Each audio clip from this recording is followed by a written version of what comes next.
La critique fait partie intégrante de notre vie. Qu'elle soit positive, négative, parfois même constructive, nous devons apprendre à vivre avec. Mais quelle position adopter face à elle? Devons-nous être la flèche ou la cible?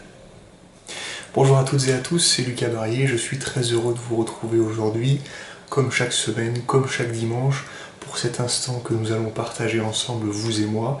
Merci d'ores et déjà d'être présent, merci pour votre fidélité, merci de me suivre dans cette aventure. On approche bientôt l'année d'aventure à vos côtés, depuis août 2020 maintenant. Je suis très heureux une nouvelle fois de vous retrouver pour une nouvelle vidéo, pour un nouveau thème que je souhaite voir avec vous aujourd'hui. Comme vous avez pu le comprendre, aujourd'hui nous allons aborder le thème de la critique. Nous en avions déjà traité dans une précédente vidéo, mais je souhaitais compléter mes propos, revenir aussi sur certains propos et sur ce thème de la critique, parce qu'il est important. Parce que cette critique nous suit, parce qu'elle nous accompagne, parce qu'elle peut nous aider, parce qu'elle peut aussi nous freiner, et que nous devons apprendre à vivre avec, et que nous devons aussi la comprendre, l'analyser, et essayer d'en faire une force. C'est ce que nous allons voir aujourd'hui ensemble, parce que nous sommes les clés de toutes les portes closes de nos vies.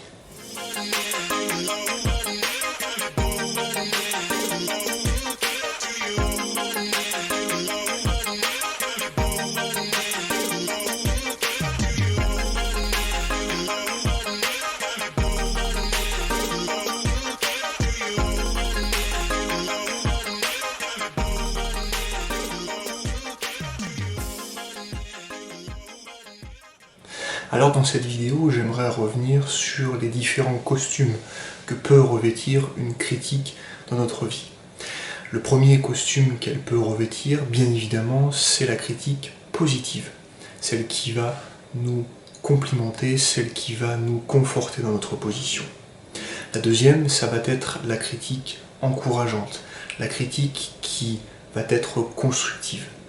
Et puis la troisième, ça va être bien évidemment ce costume de critique négative, de critique qui va piquer, qui va blesser, qui va faire mal, à tort ou à raison, mais en tout cas que nous allons devoir apprendre à encaisser. C'est les trois différents types de critiques que je voulais voir avec vous aujourd'hui. Alors cette critique positive, pour commencer. Oui, parce que nous oublions parfois, nous omettons parfois que cette critique n'est pas forcément négative. La critique, en règle générale, est là pour donner un avis, est là pour émettre un jugement sur une performance, sur un travail, sur une représentation, peu importe dans le domaine personnel ou dans le domaine professionnel. Cette critique, elle peut donc être positive. Elle peut être là pour féliciter un travail, elle peut être là pour remercier aussi pour quelque chose, pour tirer un grand coup de chapeau, pour dire bravo, pour dire félicitations. Cette critique, bien évidemment, elle va être importante à retenir, elle va être importante à écouter. Nous devons être ouverts à la critique positive, parce qu'elle nous conforte dans notre position, parce qu'elle nous apporte aussi du positif, elle nous apporte du baume au cœur, et elle nous fait comprendre peut-être que nous sommes sur la bonne voie, que notre travail est bon, que ce que nous produisons, ce que nous proposons est de bonne qualité. Donc cette critique positive, elle est à retenir, elle existe et nous devons nous en servir, nous devons nous baser sur cette critique positive pour continuer à avancer et continuer à nous améliorer. Ensuite, nous retrouvons bien sûr la critique encourageante, la critique constructive.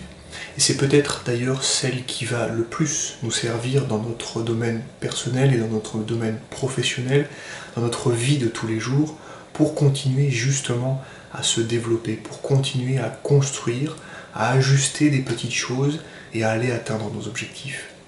Cette critique constructive, encourageante, revêt souvent ce double jeu, cette double lecture avec ce qui n'a pas très bien fonctionné ou ce que nous devons revoir, et puis ce sur quoi nous devons nous appuyer, les points forts sur lesquels nous pouvons baser notre travail. Et c'est en ces termes-là qu'elle est constructive. Voilà ce qui n'a pas fonctionné, mais voilà ce qui a fonctionné. Voilà ce sur quoi tu dois t'améliorer, tes axes d'amélioration, mais voici aussi tes points forts, ce que tu es capable de faire et ce que tu fais de manière excellente, ce que tu fais bien. Donc cette critique encourageante, cette critique constructive est peut-être la plus utile, car elle allie à la fois ce que nous devons améliorer et également ce sur quoi nous pouvons nous baser. C'est cette critique encourageante. Et puis, bien évidemment, pour terminer, la critique purement négative. Là encore, nous pouvons avoir une critique négative méritée juste parce que notre production, notre travail n'est pas à la qualité que nous attendions, parce que nous n'avons pas atteint l'objectif, parce que nous n'avons pas rempli toutes les attentes, parce que nous n'avons pas confirmé les espoirs que quelqu'un ou qu'une tierce personne avait placés en nous. Donc cette critique négative, nous devons d'ores et déjà l'accepter, l'encaisser. Nous en aurons tout au long de notre vie. À compter de l'instant où nous faisons quelque chose, où nous proposons quelque chose, où nous sommes dans une action, où nous sommes en train de dire quelque chose aussi, la critique peut sortir à cet instant-là et peut nous toucher. Qu'elle soit positive, encourageante ou négative, elle va exister parce que nous sommes dans l'action. Cette critique négative va donc exister. À nous de l'accepter, à nous de l'encaisser, de la digérer et de nous en servir. Nous en servir peut-être pour nous rendre compte qu'effectivement nous ne sommes pas sur la bonne voie et que nous devons rectifier certaines choses. La comprendre aussi pour maîtriser les enjeux, pour saisir ce qui n'a pas fonctionné. Et puis peut-être aussi parfois la relativiser un petit peu. Cette critique négative qui peut parfois blesser, qui peut parfois toucher, mais qui au final, au regard peut-être d'une vie, au regard peut-être des différents événements que nous avons vécus ou que nous allons vivre, n'est finalement qu'une étape dans notre vie, n'est finalement qu'un instant T, une critique à cet instant-là, mais qui suivra derrière avec peut-être des choses positives, avec d'autres aventures, et qui dans 5 ans, dans 10 ans, dans 20 ans, ne sera qu'un événement dans toute notre vie, ou peut-être même que cette critique négative, nous l'aurons oublié.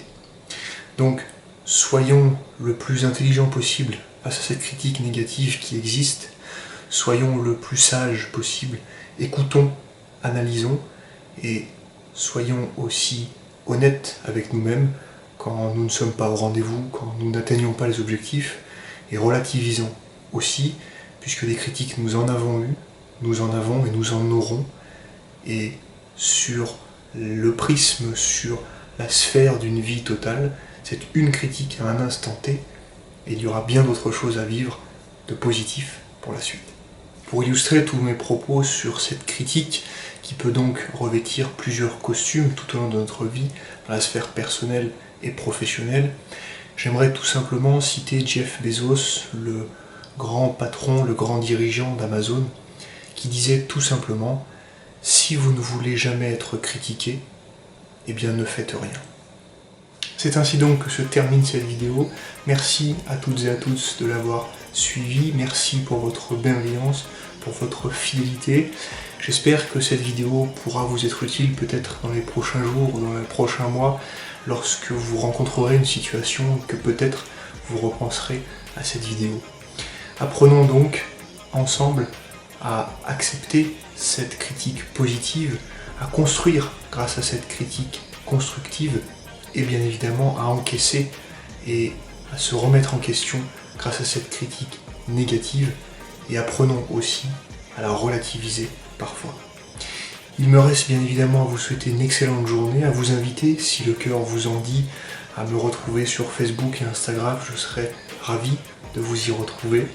Et puis bien sûr, aimez cette vidéo, partagez cette vidéo et vous abonnez à la chaîne si et seulement si le contenu vous plaît et que vous avez plaisir à me retrouver tous les dimanches ensemble pour ce petit instant. Excellente journée à toutes et à tous, on reste motivés et on reste ensemble.